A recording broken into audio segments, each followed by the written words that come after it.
Hello everyone. In today's video, I'm going to sublimate this design onto this blank from Hobby Lobby. It's a tote bag, which was $2.99, and it's 100% polyester. It's white, of course. It has to be white. It has to be 100% polyester in order to sublimate onto it. So I'm gonna get this open, and then I have to start my heat press because I want to heat it, get some of these hard wrinkles out, and then I'll lint roll it and get that ready to go. So the first thing I need to do to the design is I need to remove these registration marks because otherwise they will sublimate onto the design. So the first thing I'm going to do is cut around the design, parts that we don't need, the white, because remember the white is not going to sublimate anyway because the item is white. So I'll just get rid of those marks. So this is a tote bag that I'm going to use when I go to the library to get my books, and I just thought that would be cute. It should come out darker on the actual, once it's actually sublimated onto the design. The print is much lighter than how it will look once it's actually heated, the ink is heated up. So let me get this over so that I can do a quick run through across with the heat press.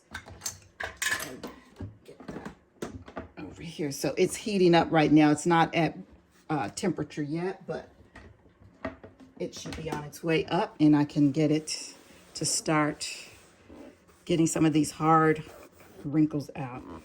Those are very hard. It's been folded up for so long. So you can see that it is going, the temperature is going up. So this will take some time, but pull out those, that big, especially that one I want to get rid of, because I don't want that in my design. I should have used my smaller one too, but this one gets the entire design at one time, so I don't want to make any mistakes with this, because with sublimation, if you make a mistake, it is a mistake and you cannot correct it. So it is what it is.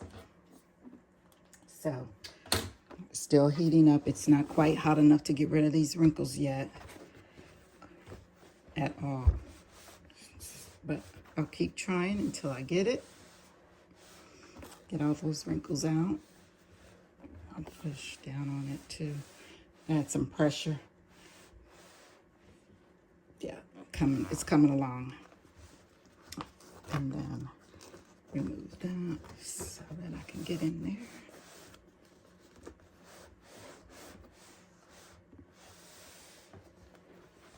Much better. That looks much better.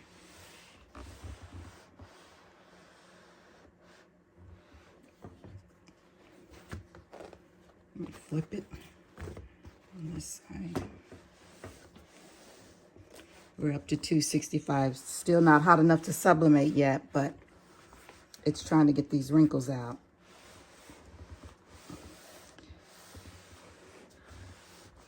I should have turned my press on earlier, but I didn't think about it would take this long to heat up.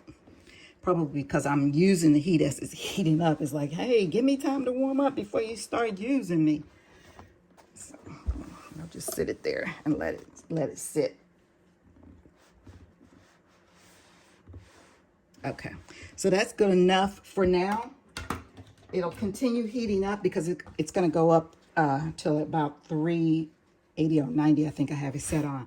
So what I'm going to do is I'm going to first lint roll to make sure there are no fibers on here that will turn blue when we add the ink design to it. So I'm going to make sure there is nothing on here. Okay, so that should do it. And then the next thing I'm going to do is I'm going to add butcher paper on the inside to keep it from the ink from going through onto the other side of the bag.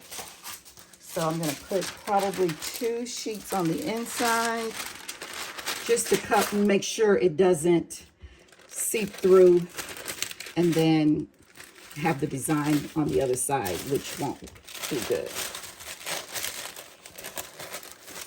Okay, make sure that's smoothed out in there. Okay, that's good. But wait, see, there's a, how did that get on there? Did I flip it over? No. How did that happen? All right, do it again. Okay.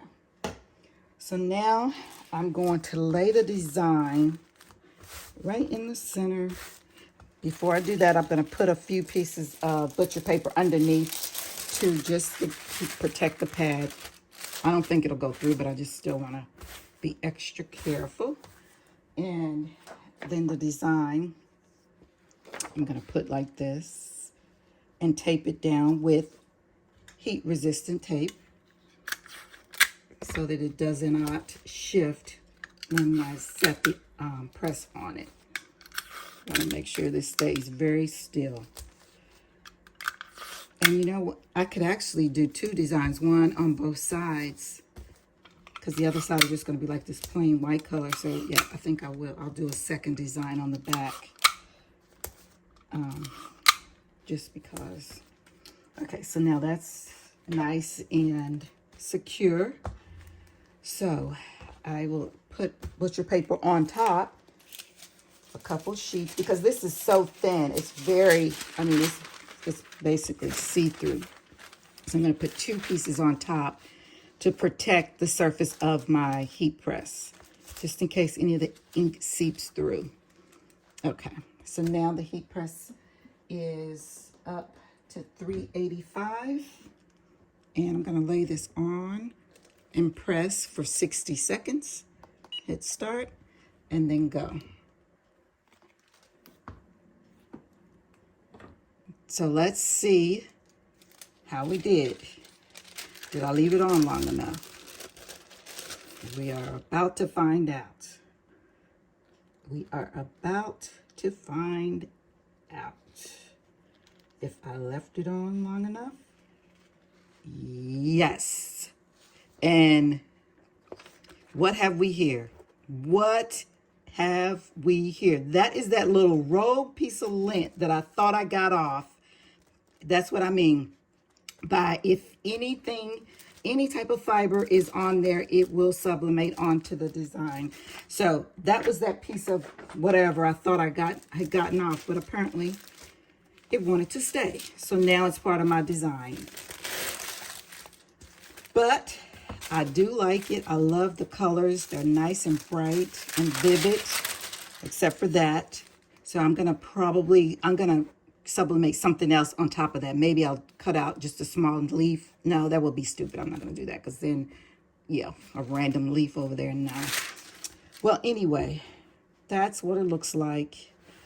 And like I said, I'm going to probably do another one on this side just because it's so plain. I like color. So that's the only thing about sublimation. The blank has to be white, so it kind of is a little bit boring unless you do, you know, a design all over. So that is my little tote bag for the library. I'm going to iron it a little bit better, get some of these other hard wrinkles out of the bottom and off the straps. But yeah, it's perfect for my library books. Well, guys, thank you for tuning in, and I hope to see you in the next video. Bye-bye.